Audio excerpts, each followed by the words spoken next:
Surat airport પર હવે gold અને ડાયમંડ સ્મગલિંગ બાદ ડ્રગ્સની હેરાફેરીનો નવો ટ્રેન્ડ શરૂ થયો છે, જેને સુરક્ષા એજન્સીઓની ઊંઘ હરામ કરી છે. ડિરેક્ટર ઓફ રેવન્યુ ઇન્ટેલિજન્સની ટીમે એક ચોક્કસ બાતમીના આધારે બેંગકોકથી આવેલી ફ્લાઇટમાંથી 14 કરોડના મૂલ્યના હાઇડ્રોપોનિક ડ્રગ્સ ગાંજા સાથે રાજસ્થાનના એક યુવકને ઝડપી પાડ્યો છે. આંતરરાષ્ટ્રીય સ્તરે ચાલતા રેકેટનો પર્દાફાશ થતાં ખળભળાટ મચી ગયો છે. DRIને મળેલી બાતમી મુજબ બેંગકોકથી સુરત આવી રહેલ ફ્લાઇટમાં એક પેસેન્જર શંકાસ્પદ બેગ લઈને આવી રહ્યો હતો. સુરત એરપોર્ટ પર લેન્ડ થયા બાદ આરોપી એઝાઝ પોતાની ટ્રોલી સાથે ઝડપથી એરપોર્ટથી બહાર નીકળવાનો પ્રયાસ કરી રહ્યો હતો, પરંતુ કસ્ટમ્સ અને DRIના અધિકારીઓએ તેને અટકાવીને તેની બેગની તપાસ કરી. બેગ ખોલતા જ અધિકારીઓ ચોંકી ઉઠ્યા હતા, કારણ કે તેમાંથી 14 કિલોગ્રામ ઇંગ્લિશ ગાંજાનો મોટો જથ્થો મળી આવ્યો હતો. આ ડ્રગ્સની આંતરરાષ્ટ્રીય બજાર કિંમત 14 કરોડ આંકવામાં આવી હતી.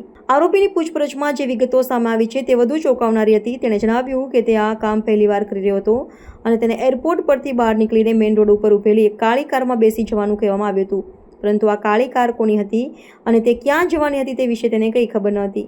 આ ખુલાસાએ ડ્રગ્સ માફિયોની મોન્ડસ ઓપરેન્ડી પર પ્રકાશ પાડ્યો છે, જેમાં ડિલિવરી બોયને પણ આખી ચેઇન વિશે જાણકારી આપવામાં આવતી નથી. DRIની ટીમ હાલ આ કાળી કાર અને તેના માલિક સુધી પહોંચવા માટે સઘન તપાસ કરી રહી છે. મુંબઈ, પુણે, અમદાવાદ અને જયપુર જેવા મોટા શહેરોની હાઈ એન્ડ નાઇટ ક્લબ્સમાં ડ્રગ્સનો ઉપયોગ માલેતુજાર પરિવારોના યુવાનોમાં વધી રહ્યો છે. બેંગકોકની નાઇટ લાઇફમાં પણ તેની ભારે માંગ છે, જે સૂચવે છે કે આ સ્મગલિંગ નેટવર્ક આંતરરાષ્ટ્રીય સ્તરે સક્રિય છે. આ ઘટનાએ યુવાધનને બચાવવા માટે સુરક્ષા એજન્સીઓ સમક્ષ એક નવો પડકાર ઊભો કર્યો છે.